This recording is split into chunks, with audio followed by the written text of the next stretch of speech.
you have wind in your sails. So I began to find me, look towards the star, as someone told me that everyone deserves a chance to fly. And if I'm flying solo, at least I'm flying free. Those who ground me, take a message back from me that I'm power.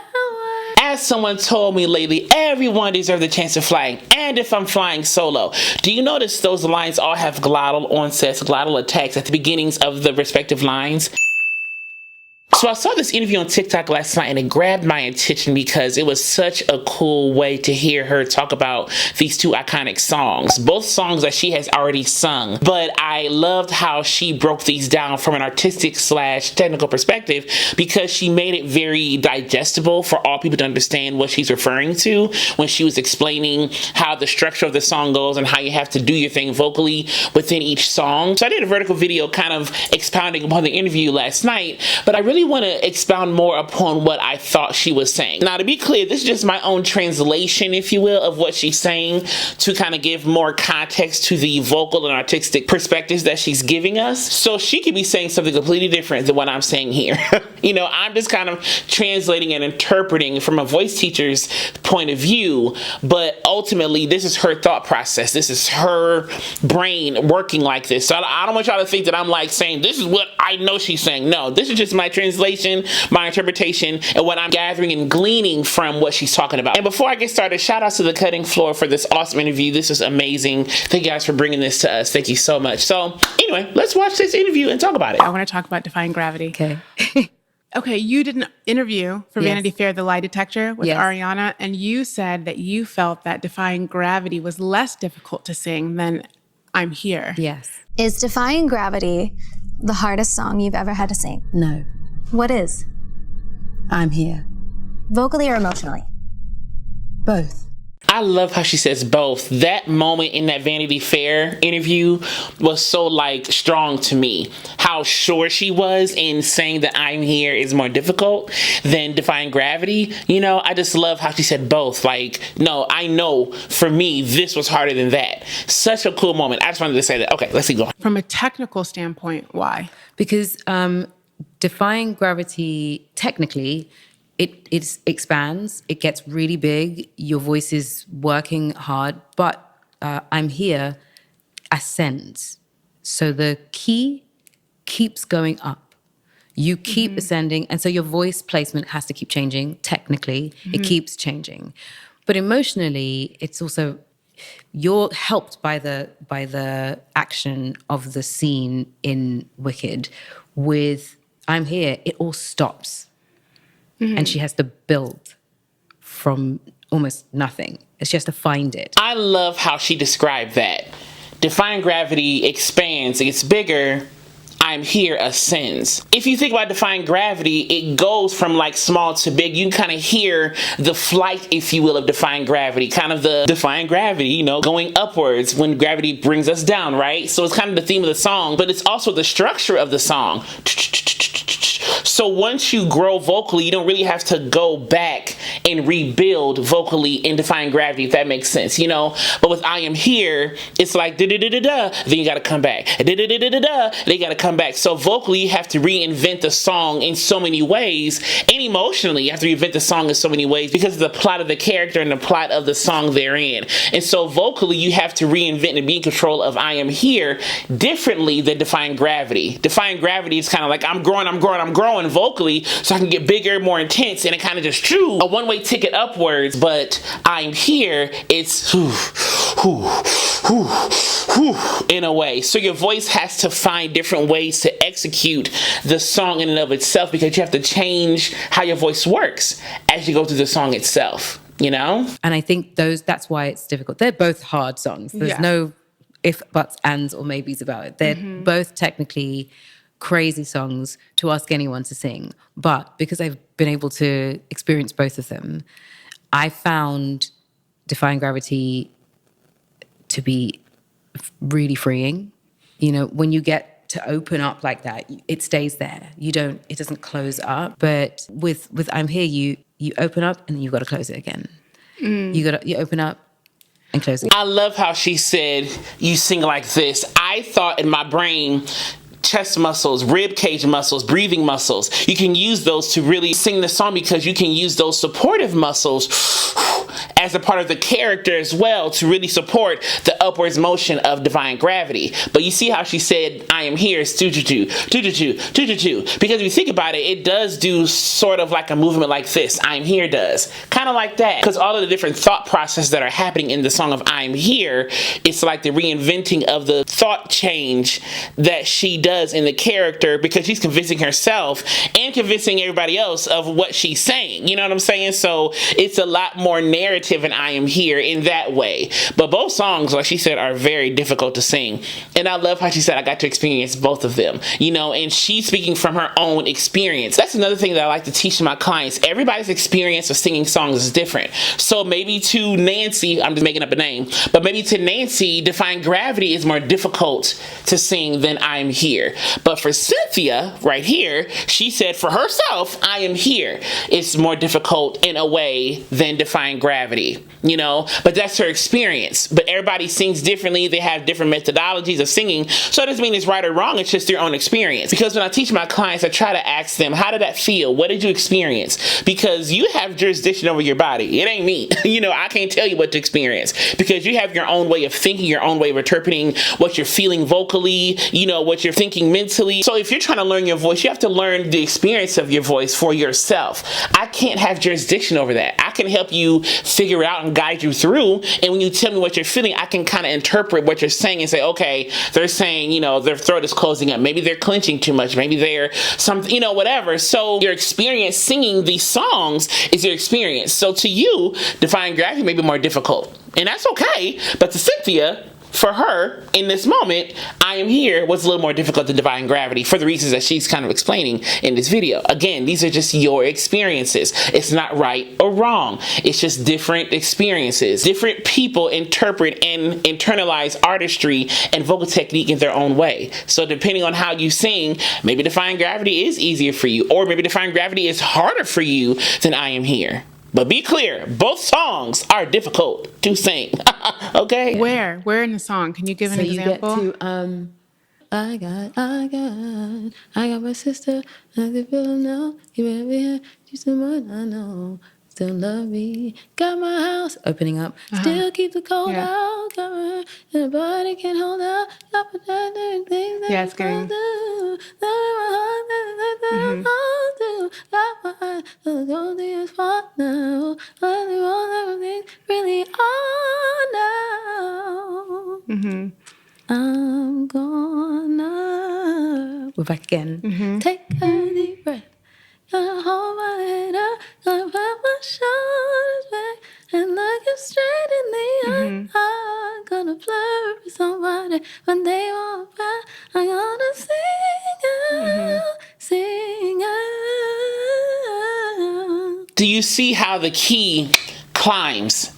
I never noticed it in this way until she sung it in this setting in this video, and I was like, oh, it does just keep climbing, but it's like a climb, like it's like hills, you know, it's like hill, but as each hill is formed, the key still is going up. So there's a lot of building and a lot of layering, a lot of brick building, foundational brick building like that, you know, brick by brick, I'm building the song up. So it's like brick, true, as you're ascending in this song, like she said, ascending.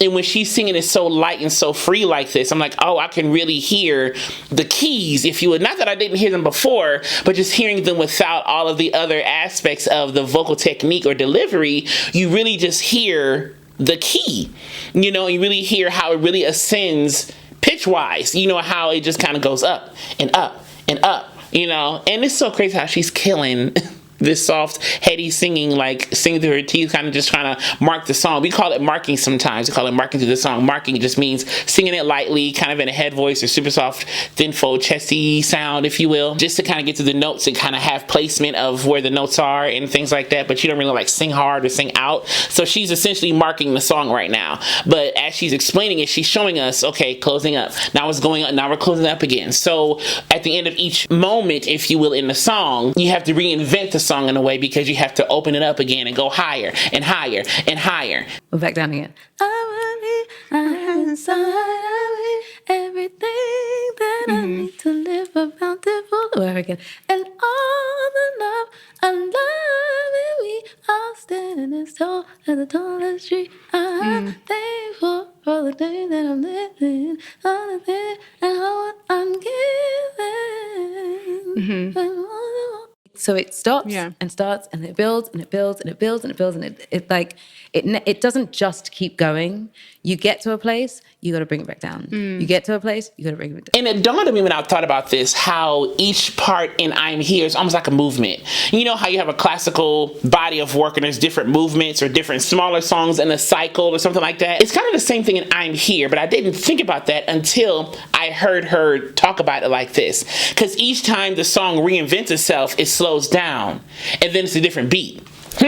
So it's like, you know, I'm giving, I'm gonna, and I may have the words in the order wrong, but you see what I'm saying? Take a deep breath. I'm gonna hold my head up, gonna put my shoulders back, lay you straight in the eye, gonna further, gonna sing out. That's one beat. I believe I have inside of me everything. You see how the beat changes when each movement happens? That song has movements. It has smaller songs within a bigger body of work. That is I Am Here. Within the bigger body of work, that is The Color Purple, you know? And so thinking about each song as a movement could probably really help you understand the different vocal things each movement necessitates for the singer to do. You know what I'm saying? So instead of thinking it as one big song, though it is one big song, each movement is a thought. It's a statement. So when I change the statement, change the movement, I got to change my way of thinking, change my vocal technique. So maybe at the beginning you're a little bit more grittier, you know, but maybe as you go higher, you're kind of getting more twangy or brighter, you know, a little more forward or something, or whatever way you need to get to sing higher more efficiently, because the key is still ascending in each movement. So it's not like it goes up and it comes all the way back down key wise. No, as each movement comes, the singer has to go higher and higher and higher and higher, you know? So thinking about it like that, I think will really help. So even how you transition your vocal placement, like she said earlier, but the main thing is finding what's comfortable for you to do in these songs. You know, finding the placement, the technique that works for you in these songs that gets the result that you want, but gives you vocal efficiency as well, you know? So interpreting the vocal technique like that. However, Defying Gravity it's the opposite. It just keeps going. Yeah, it's like you have wind beneath your wings. Exactly. With Defying Gravity. And you can fly with, literally can fly with it. Yeah, that makes sense. Yeah. You can fly with it. I love that. You can fly with it. I talk about all the time with my clients how airplanes have weight limits. The closer you get to the weight limit, the harder it is for the plane to take off, right? And that goes with anything. The more weight you have, the harder it is to ascend, if you will. And that's a word, low key. High key a word, okay? The more weight you have, the harder it is to ascend. But from a vocal standpoint, if you try to make everything weighty and big, it's going to be hard to ascend vocally to get to where you want to in Defying Gravity. That's how I interpret it, you know, a little bit. Maybe a bright smile, whatever technique you want to use, it really doesn't matter. But the point is letting that flying analogy navigate what you're doing and opening up your voice and opening up the character and getting that excitement that Defying Gravity talks about, and it entails vocally and emotionally, you know, getting that excitement going in your voice and going up like that when you sing it. And it's different from here. Interesting. Yeah. It's like I'm Here is like grittier and like huskier, and you have to pull it from your soul. That's right. To get it out, whereas Defying Gravity is just like a liberation. Yes, like, exactly. And just Liberation. Liberate your voice, y'all. You see how she talked about I Am Here is more gritty and huskier. There's more weight to it, more emotional weight, or different, I'll say. Different type of emotional weight to I Am Here. You know, it's almost I'm carrying something. Defying Gravity is I'm letting go and I'm liberated. You know, I'm here, I'm carrying something. I'm trying to, But that Defying Gravity is like, you know, and see, when I do that, I already feel like everything is lifted. When I do that, my rib cage is lifted, everything is kind of, which will probably help you sing that somewhere efficiently when you open up versus trying to sing like this. So if you care to find me, look toward the western sky. You know, keep that rib cage up, keep that posture there, and let it ring. Let that voice ring, okay? Fly with it. It's beautiful, interesting. Yeah. Well, now that you're describing it, this is laughable. But I used to think to myself, like, I can kind of like fake sing I'm Here, but I can't fake sing Defying Gravity. Like, even when I start the lowest point, I'm still never able to get to, like, what is that Yeah. bridge? So if you dare to find, like, I can never get there. And I'm always, you know how you just sing around the house and my partner, he's always like, he's like, babe. And I'm like, I know I'm trying. I'm always trying. And I've been trying for 20 years. It pushes and pushes. And like the wonderful thing about Defying Gravity is that it is a beautiful thing. And it's not technically it's not an easy thing to master, but you have wind in your sails. So I began to find me, look towards that star. As someone told me that everyone deserves a chance to fly. And if I'm flying solo, at least I'm flying free. Those who ground me, take a message back from me that I'm power. Yeah, it's like this kind of heart-opening. So another thing that I noticed in that ending of Defying Gravity that Cynthia just kind of sung really lightly there. As someone told me lately, everyone deserves the chance to fly. And if I'm flying solo.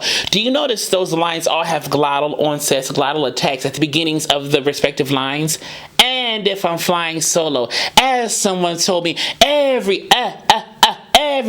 Glottal onsets really bring out a more thicker vocal fold closure. So when you're singing this part, you almost can let that glottal onset throw your voice into where it needs to be. Using that glottal onset. As someone told me lately, everyone deserves the chance to fly.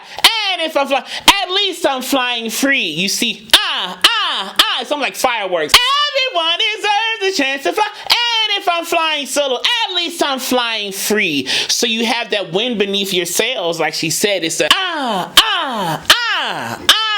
So it's a glottal onset and the vocal line going the way it goes. It really makes you So think about it like that when you're trying to sing the song like fireworks. You know, the glottal onset is the beginning of the firework, the pop of the firework, and you just as someone told, everyone deserves a chance to, and if I'm flying, at least I'm flying free. See what I'm saying? Thing. You don't have that with I'm Here. And another thing is, I know that a lot of people think, well, I think I can manage I'm Here. It's very deceptive. I so enjoyed this interview, and I hope y'all enjoyed watching it with me a little bit. And as I will always forever say to you, be vocally bold, creative, and aware, but most of all, be vocally you. I love you so much. I'll see you soon.